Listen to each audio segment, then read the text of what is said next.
But Donald, they point out that even though you're a very smart guy, this is a very dumb thing to do.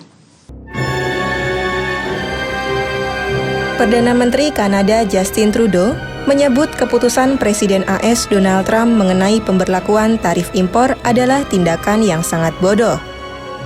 Hal itu dinyatakan dalam konferensi pers di Ottawa, ibu kota Kanada, pada Selasa 4 Maret 2025.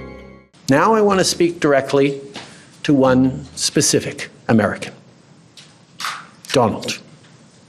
In the over 8 years you and I have worked together, we've done big things.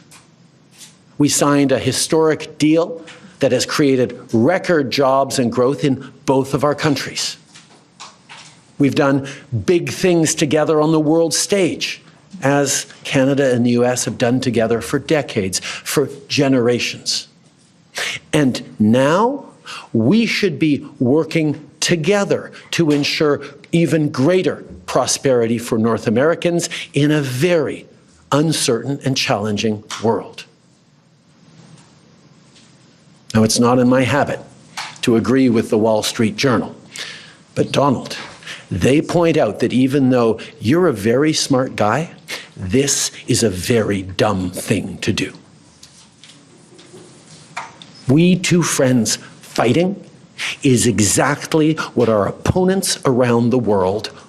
Pernyataan itu muncul sebagai tanggapan atas tarif impor 25% yang ditetapkan AS terhadap impor Kanada. Kecaman akan kebijakan tarif tambahan AS terhadap negara-negara seperti China, Kanada, dan Meksiko semakin meningkatkan ketegangan dalam perang dagang AS. Bahkan, Trudeau menegaskan bahwa Kanada juga akan memberlakukan tarif 25% terhadap produk-produk Amerika yang nilainya mencapai 155 miliar dolar AS atau sekitar 2,5 kuadriliun rupiah. Tarif tersebut akan langsung diterapkan pada produk impor dari AS senilai 30 miliar dolar AS atau setara 389 triliun rupiah. Tarif terhadap produk-produk AS yang nilainya mencapai 125 miliar dolar AS akan dipungut dalam waktu 21 hari. Trudeau pun sama sekali tidak membenarkan tindakan atau keperluan apapun untuk tarif-tarif tersebut. Ia menilai Trump melakukan tindakan tersebut agar ekonomi Kanada luluh lantak, sehingga AS lebih mudah untuk mencaplok negara itu.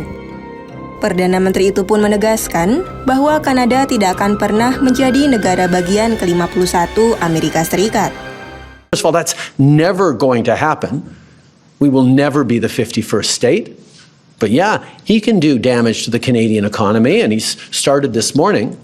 But he is rapidly going to find out, as American families are going to find out, that that's going to hurt people on both sides of the border. Americans will lose jobs.